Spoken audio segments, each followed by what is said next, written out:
If you want to read better and think more clearly and understand the ideas shaping our world, then this might be for you. You should join the Dr. John Patrick Book Club. It's a private online community where we read great books together and learn how to think, not just what to think. Inside, you're going to have access to Dr. John Patrick as we work through books and ask questions. If you've ever felt like there are books you should be reading or ideas that you want to understand better, but you didn't want to do it alone, this is a good place to start. You can find the link in the show notes or the description below to join.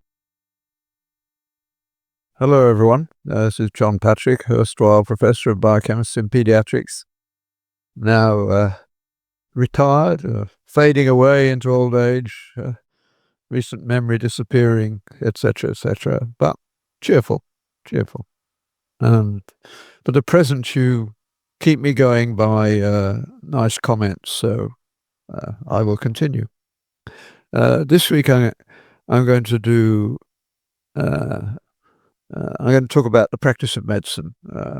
Everybody worries about healthcare and the like. That's a new word, of course. And I want to help us to think about that a little bit better. And I'll finish with something that one of my grandsons certainly wants me to do. And this week I had an unusual experience that really made me go back to the Sermon on the Mount. But that will probably turn out to be a second short podcast. We'll see. But let's talk first about the practice of medicine, which I also promised to do this week. Shortly in Ottawa, there'll be a collection of physicians coming for, 26th year in a row for a week, thinking about how the rest of the world's life interacts with medicine, basically. That's the idea. And it's been a wonderful source of friendship for me over the years. And I'm not teaching at Augustine at the moment for various reasons. But my colleague who is doing the medical bit, although she's not a doctor, we've talked and she asked me to do this bit.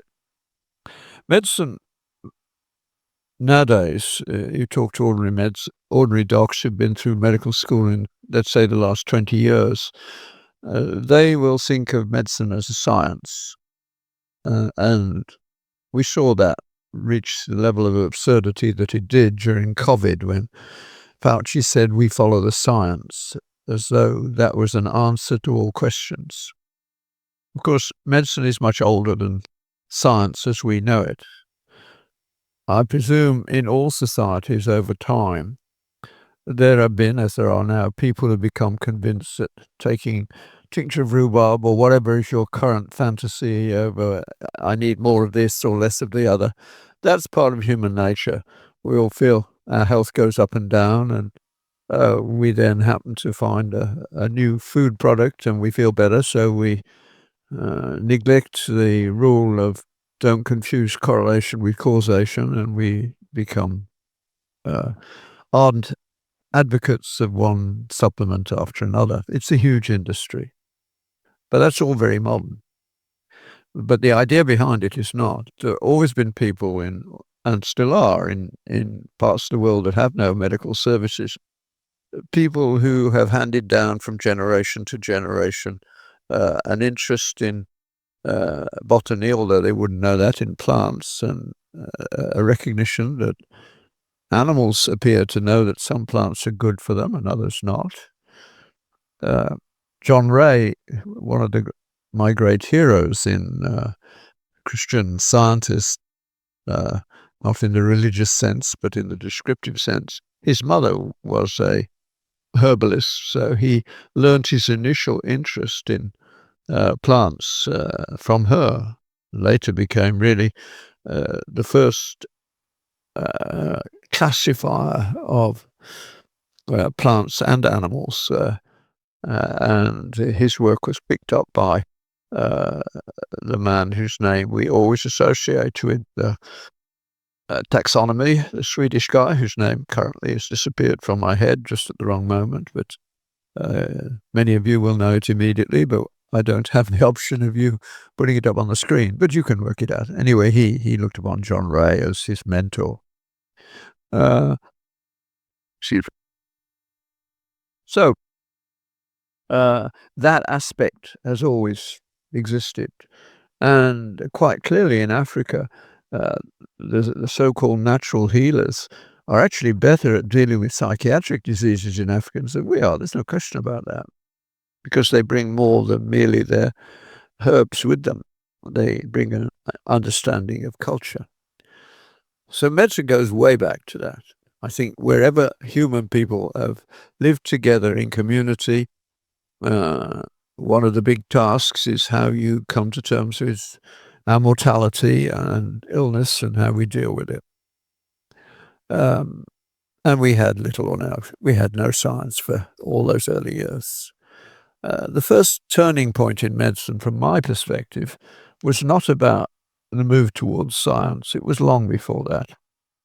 It was the Hippocratic physicians of the 5 centuries before Christ. And during those years, people went to the doctor not because they were going to get cured. That wasn't the reason they went.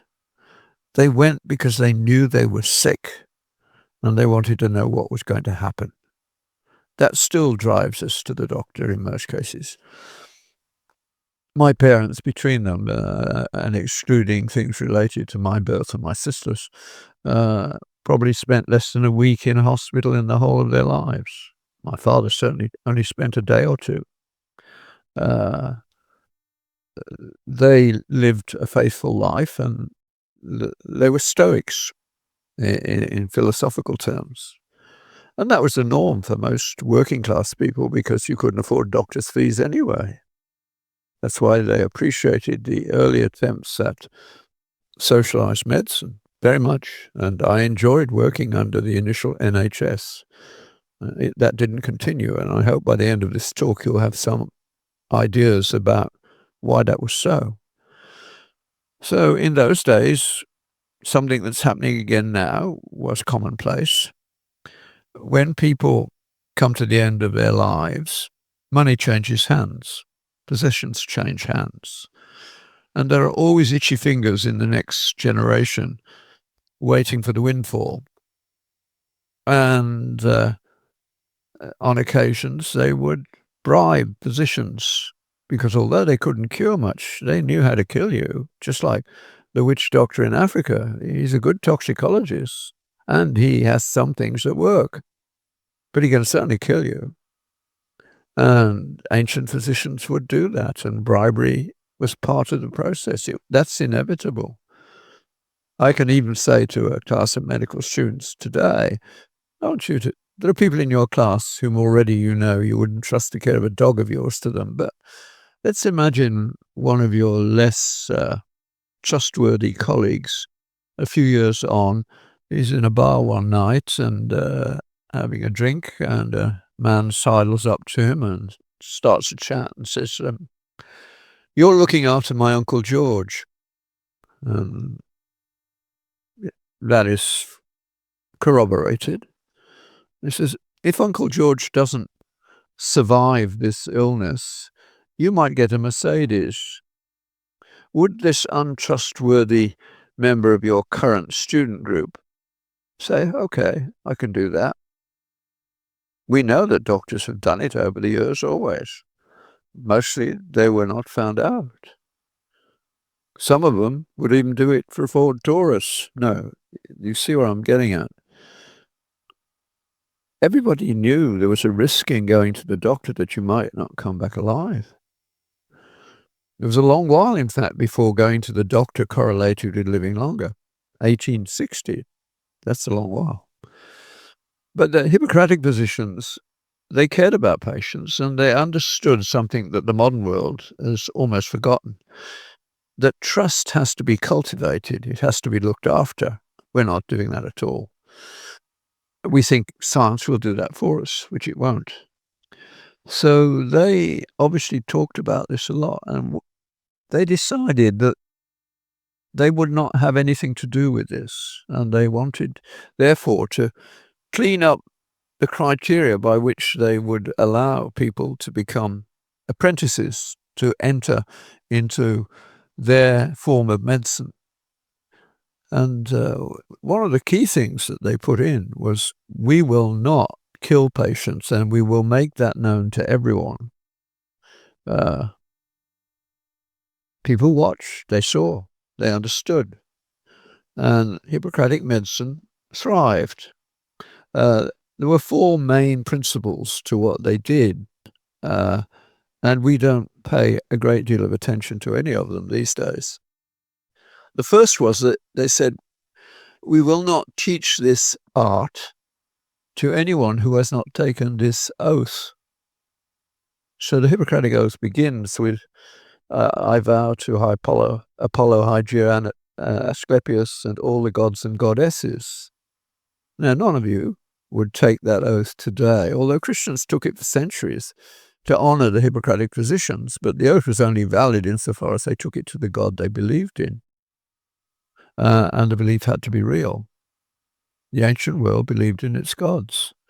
And so you began medicine. The Hippocratic oath wasn't a graduation oath, it was an entry to medicine oath. By recognizing their own frailties, and by saying they would not give in to temptation to kill for profit. And of course, people voted with their feet.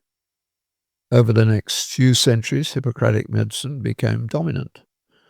And it was easy for Christians to incorporate the ideas they had. So first, transcendence. There has to be a belief that you will be judged after death to make it rational to keep your promises. So if you're a Darwinian, you believe everything is time plus chance, there's no rational basis for such transcendence. No rational basis for you not to take the benefits that come your way. The only question is whether you will be found out. And if you won't, you go ahead. That's rational, if Darwin is right. If we are just the products of time plus chance, I don't believe that for a moment. It doesn't describe all the most great, wonderful and beautiful things that humans have done over the centuries. It leaves most of life in the dust. It's an inadequate worldview, in other words. And the second one was the recognition that medicine is a moral activity, learning to do what you ought to do in the context of medicine. The third was the critical one in many ways at that stage. We will not, under any circumstances, kill people. And everybody knew that. And in return, what was asked of the patients is that they allow the doctor rights of conscience. Because they wanted a doctor with a clear conscience, they must allow him the right of refusal of activities which he deems to be unacceptable to his conscience. Now, nowadays we have a whole bunch of liberal elites who they have no right to that.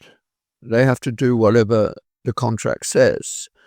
They're modernists without knowing what they're doing or what they're trashing in the process. Rights of conscience are critical to the maintenance of an ethical tradition. Teaching ethics doesn't make you ethical.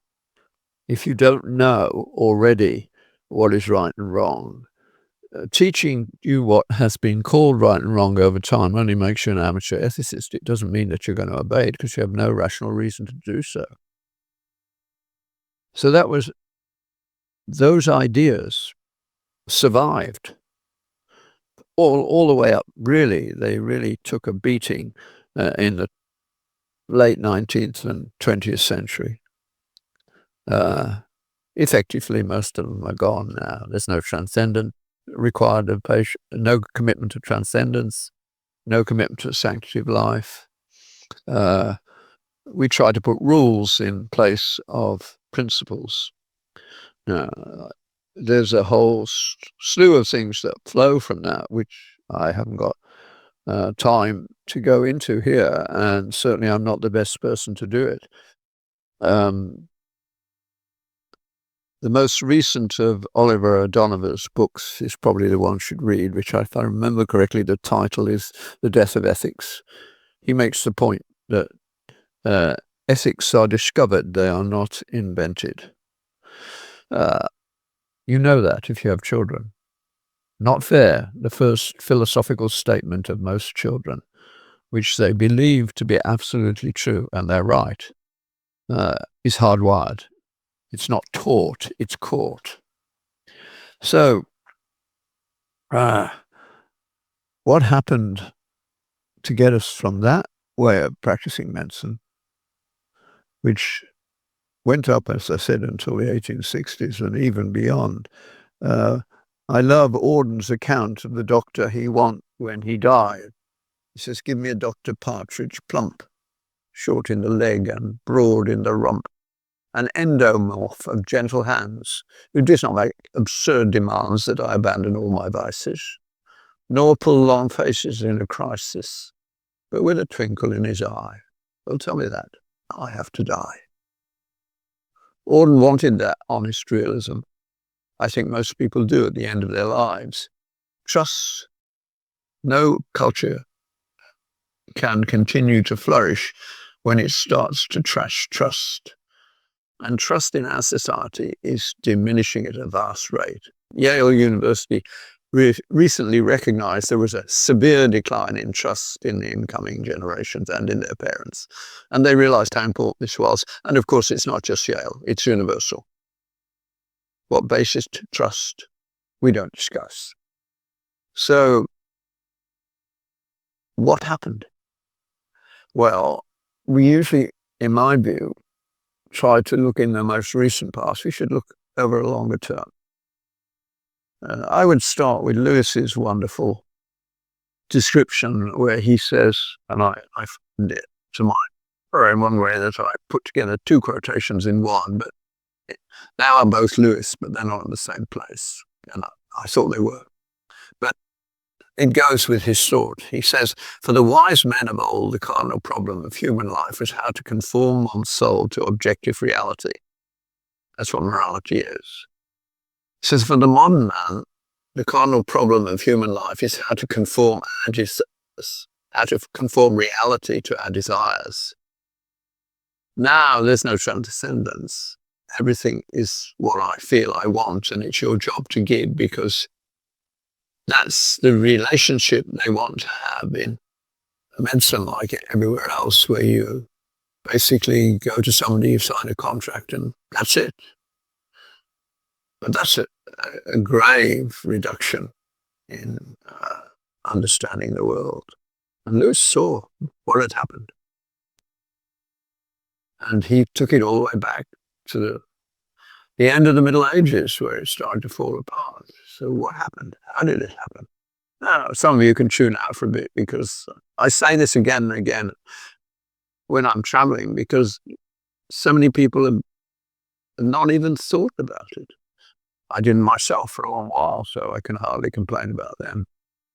But what happened, in my view, is that towards the end of the Middle Ages, Greek learning came back into Europe by the Muslims who looked after it for many centuries, and it came back over the Alps. And there were people there who were receptive to it in a way that the Muslim culture was not. Cultures can accept some things and not others. But once Aristotelian logic arrived, the academics, Christian academics in Europe, understood immediately the power of this, and it took off like a rocket. It gave them a whole new way of looking at things. And quite rightly, some of the spiritual leaders of the time worried about what might happen. The universities began in the 12th century, and this happened about the same time, or it happened a little before, but it was growing. And the Bishop of Paris in particular was worried that this new learning might undermine the faith of the humble poor, and that would be a great loss. So he banned the practice. He said, "We've got to look at it carefully, but you may not use Aristotelian deductive logic in your teaching for the moment. So the universities were under the control of the local bishops, so those in Paris had to do what they were told. And what they did was they realized that Aristotle knew about inductive reasoning as well as deductive reasoning. He didn't trust inductive reasoning. He could see that you could do it, but he didn't trust it. The difference between induction and deduction is important. Deduction starts with the biggest thing, God, in the Western world, and tries to come down to the current disease you're dealing with. Induction deals with the things you can see right there in front of you and tries to go the other way to see how far it can get. Now, nowhere in the world of fatalistic religion, which is animist and Eastern religions, and Islam too, are all rather fatalistic. So that it doesn't make sense for them to do inductive reasoning. It's only in the Judeo-Christian world because the doctrine of creation and that God did it on purpose for purposes that were good, and it's our job to find out what they are, gives us reason. And he's a rational God, and he's not a deceiving God. He wants us to know him in some sense that we struggle with. We have reason to do experiments. The transcendence in the world of the modern scientist is real, but it's his. When you're looking at an experiment, you are in a transcendent position relative to that experiment. They say they deny transcendence, and then they practice it. They say, well, that's not, you have the usual silly arguments. But they started to think about that. Now, I didn't get around to doing it in the sense of doing an experiment properly for, well over half a century. And in Merton College, Oxford, they did the first experiment, drew the first graph, and they didn't know they'd drawn a graph. But there was a Franciscan watching, William of Ockham, who did understand to a considerable degree what was going on. And he realized that this, if it worked, was going to be extremely powerful. But it might undermine theology. And it did, of course. So he tried to help God out, which he should never do. He doesn't need your help. By taking things called universals and putting them into a category that science couldn't touch. Love, justice, truth, honor, those things. They were not measurable. So he helped science to define itself by what it could measure. And of course, it was incredibly powerful. It worked. It took a few centuries, starting in Oxford, going to Paris, getting to Descartes, coming back to England, where Francis Bacon put his mind to work on it and said to the scientists, you must collect facts. And he had changed the meaning of the word fact. For the ancient world, the facts were that you ought not to lie, you ought not to steal, you ought not to steal your neighbor's wife, you ought not to make idols. The 10 Commandments are facts in the ancient world. Now they're not. Now they're just opinions. Their power has been removed. And of course, these experiments worked in their limited range. And the effects, you just go Copernicus, Galilei, Kepler, Newton, Boyle, Faraday, Clark, Maxwell, Eddington, to take one stream of learning. What a change. What a change. It led to scientism, the belief that science could do everything. And certainly you didn't need a belief in God to do science because it was just methodologically based. So if the methods were published and were repeatable, you could go on, and that has worked. The problem is, as the world gets more complex, fudging the data becomes more and more a Darwinian option. We have no idea how much of the modern scientific literature is true and how much is fabricated. Particularly in the medical literature, fabrication is common. I've seen estimates of 80% or more, but it's a major, major problem. Bhattacharya, the new head of NIH, wants to set up a program to repeat experiments that are important, because most of the literature is not being repeated, not tested, the rigor has gone, especially in medicine. COVID was a classic example. They broke the rules. There are clear reasons why Fauci in particular had problems of not wanting too much investigation. It's all going to come out to some degree. It is coming out slowly. But they broke their own rules. They gave indemnity to the manufacturers. It was not done well. I mean, previously, vaccines had to pass tests, and any complication rate over 1 in 100,000 meant we don't accept that.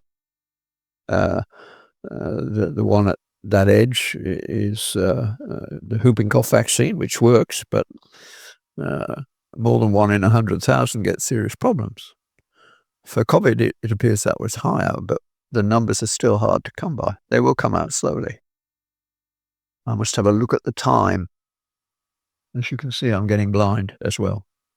I have to approach the screen quite closely to see the time. So, this reductive science worked. Now, one of the key moments in this process for medicine was in the 1860s.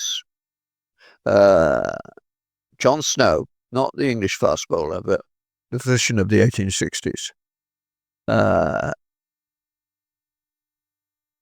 he did something quite extraordinary. I mean, it's hard to imagine what kind of mind he had. He understood some things. He didn't accept the explanation of the ancient world. Everything was described in terms of humours, and by putting the opposite to whatever you thought was causing it was the way medicine had been practiced. And so that's still practiced in some forms of medicine. We'll leave that for another day. But what John Snow was confronting was a cholera epidemic. Now, he had a good job. If I remember correctly, he was actually an obstetrician, but he packed up his practice, and with his own money, he wanted to find out more about this cholera epidemic. And what he did in the process, by using the streets of London as his laboratory, he invented epidemiology and some bits of mathematics which were unique. And he proved that the humoral approach to understanding disease, that it's transmitted in the air, was not true of cholera. And he collected data. He was a scientist in the modern sense. Just to give one example of what he discovered on the streets of London, water supply to the City of London was in the hands of private companies, and they drew their water ultimately from rivers. And he found a street where there was cholera on one side of the street and not on the other side. And he traced it back to the fact that on the side that didn't have cholera, the water was being drawn from a tributary of the Thames, whereas on the other side, it was being drawn from the Thames, which was a cesspit. The Thames was tidal, so if you were coming from that area, everything was mixed up every day. So he also discovered that brewery workers had a much lower risk of getting cholera because they drank very little water. They drank mainly beer, which was safe. And he had many other examples that came up along the way. Now, his data was hard. He proved it. And in the end, the establishment had to accept it, but only grudgingly. It took quite a while for the humoral approach to medicine to disappear. We all hold on to models of understanding. We don't like them being destroyed, and that includes Christians. We hold on to things because they're psychologically and spiritually very important to us. We are not invulnerable in our thinking by any means. So epidemiology was born in the 1860s, and it combined with Pasteur's demonstration of the importance of bacteria, and he was in correspondence with Lord Lister, who did the first reduction of a compound fracture with survival of the subject, a boy, because he covered the whole wound with antiseptic. He operated in street clothes. But the area of the fracture, he bathed vigorously in antiseptic, reduced the fracture, closed it up, and the boy survived. That had not happened before. It was a lethal disease before. But that was the birth of an entirely new world. Empirical. So as long as the empirical data is there, all is well and good, and progress is real and steady. I mean, in my lifetime, I've seen this happen. When I started in medicine in the 1950s, we had only a couple of effective anti-hypertension drugs. We had a couple of antibiotics. We had very little else. Some alkali for indigestion and the like, but no, very little in the way of real cures. Insulin, of course, had come along before I started medicine, but not much. So what has happened in my lifetime, which ought to give people cause to think, is our technical abilities have gone through the roof, and our standing in the public eye has gone through the floor. Why? We do much, much better than previous generations did in terms of having effective treatment. But we're not being effective doctors in the overall sense. We're not trusted in the way we used to be. We don't have the position in society that we had. Plenty of our brethren are making that worse by making money quite blatantly at various times, right on the edges of what is honest, and sometimes beyond. That's where we got into trouble. Now, it became apparent over a fairly short term, actually, that the ethical standards of people coming into medicine were not what they used to be.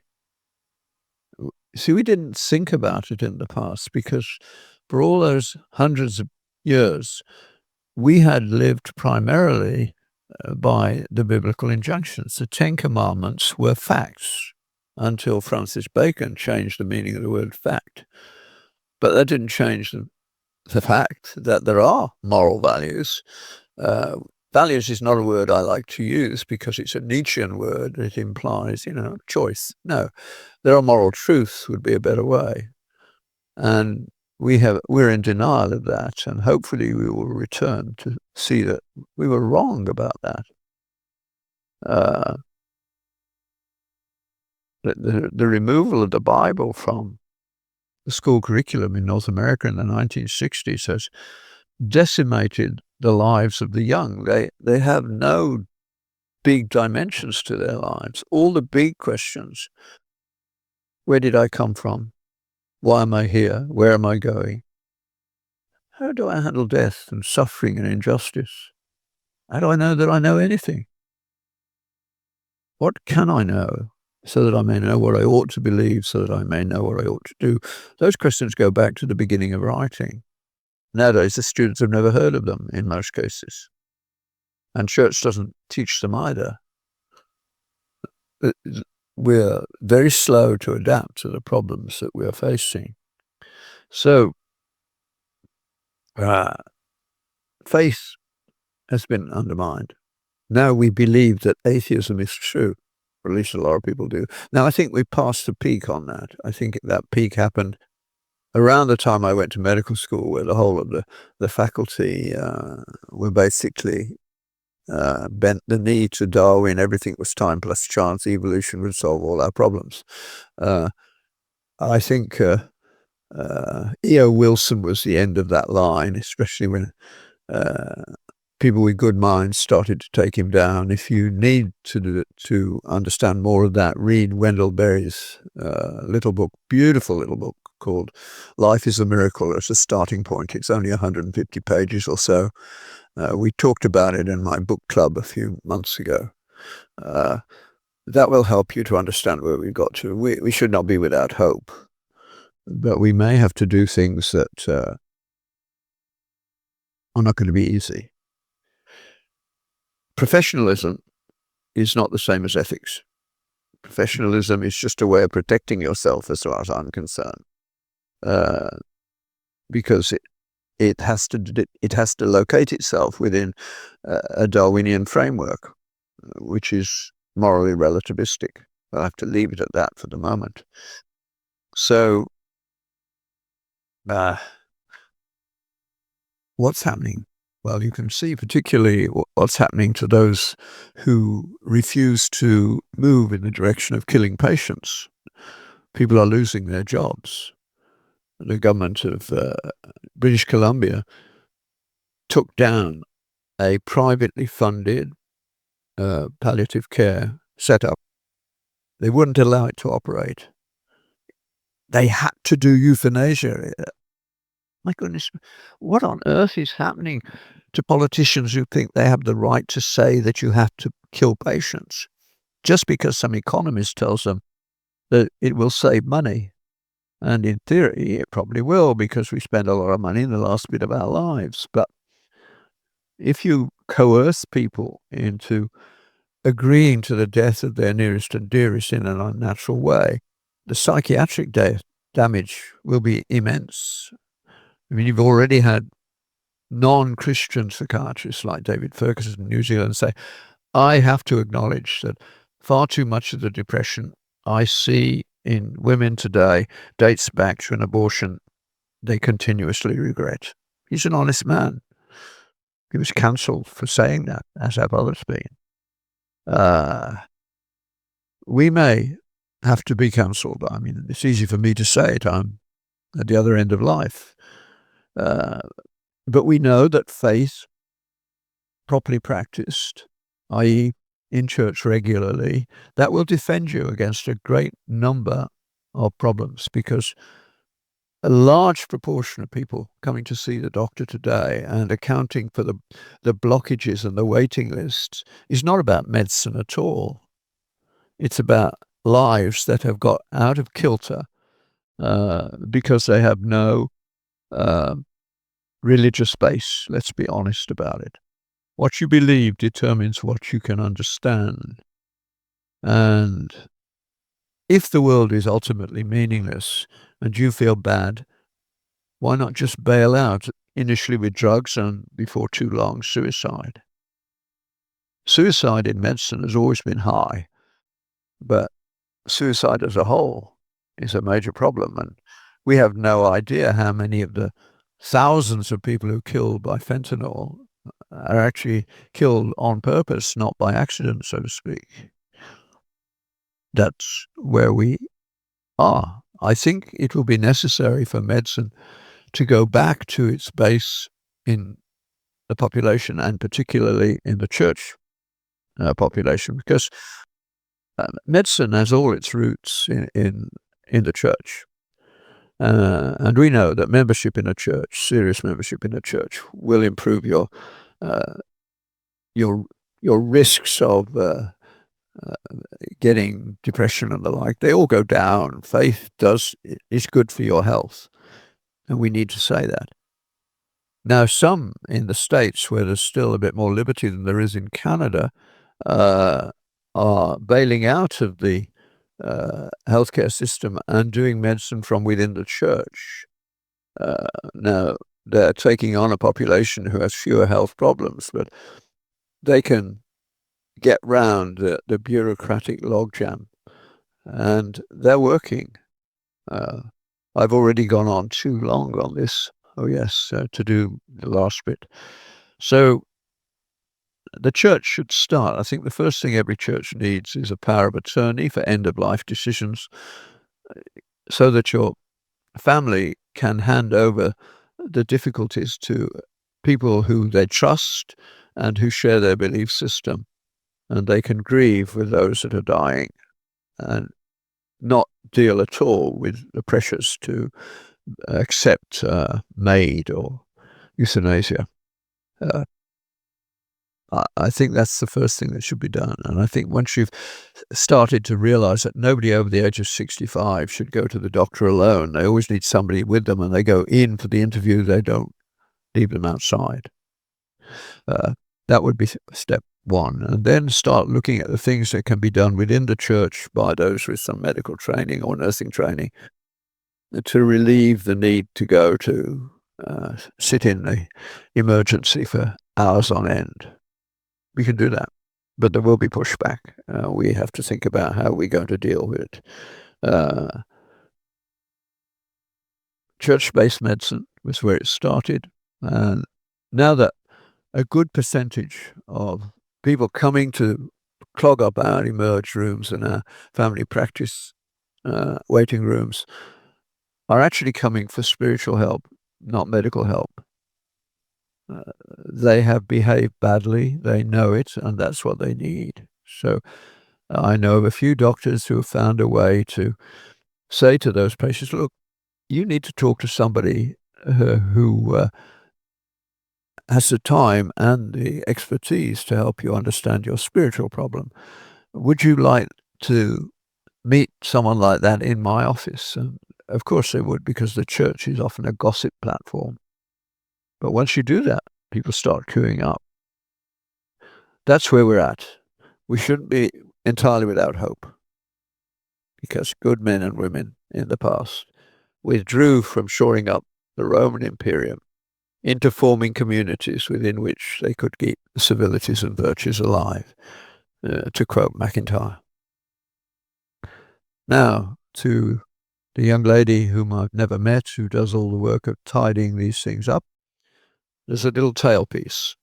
It doesn't go with this talk, but it can be left there because it's relatively short. I woke up one night this week, and as always when I wake up, I use the Sermon on the Mount as a means to center my life properly, and then I find I go back to bed, go back to sleep. Usually in 12 verses is what I say. But this time I was reminded of how I first began to talk about the Sermon on the Mount, in which I asked the audience to imagine that I was Matthew and that I'd been sent back to talk to the modern generation about where they'd gone wrong. Because Matthew is an ideal apostle for the modern world. So this is how I did it. I said, my name is Matthew. You know me from the Bible, and you think of me as an apostle. And that by the grace of God I became. But I first met Jesus, and this, by the way, is artistic license on my part, when I ripped him off when he was bringing some carpentry into the market to sell when they needed some money. And he knew I was ripping him off. Everybody knows that's what tax collectors did, and the Roman authorities were not going to touch us because we were their avenue of income. There was nothing they could do. Most people got angry, but he said, this man didn't. He looked at me and I felt pitied. I'd never been felt pitied before. He looked at me without a word. I knew that he was saying, you poor man, you are so lost. I couldn't forget him. So when I heard that he'd become, in our terms in those days, a traveling rabbi, although he hadn't done any training, but he was doing miracles and crowds were listening to him, I wanted to find out more about this man. So when I heard that he was not far away, and that after the sun set on the Sabbath day, he'd started healing lots of people, on Monday morning, I told my side underlings, you can rip me off today. I'm going to listen to this man. But when I got to the village where I was told he was, there was no one there except a few old people. And they said, over there, up the hillside, you can see him, the crowd. So I ran because I didn't want to miss anything. I wasn't exactly fit, so by the time I got to where he was, he'd settled everyone down and I was puffing and panting. And the first words I heard hit me like a bullet in the forehead.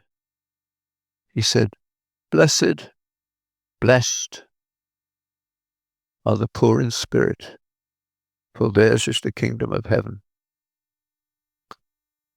Wow. What he did next, of course, the Beatitudes that I had to write down are really shorthand. Each bit needed, especially these opening bits, needed exposition, which he gave. And he said, the spirit of a man, who he really is an important thing to think about. Because as human beings, we have a problem, don't we?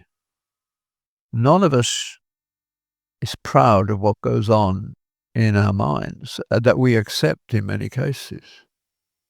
You can say to a modern generation, imagine I am able to put a bubble over your head with all your thoughts on display. Where are you going to hide?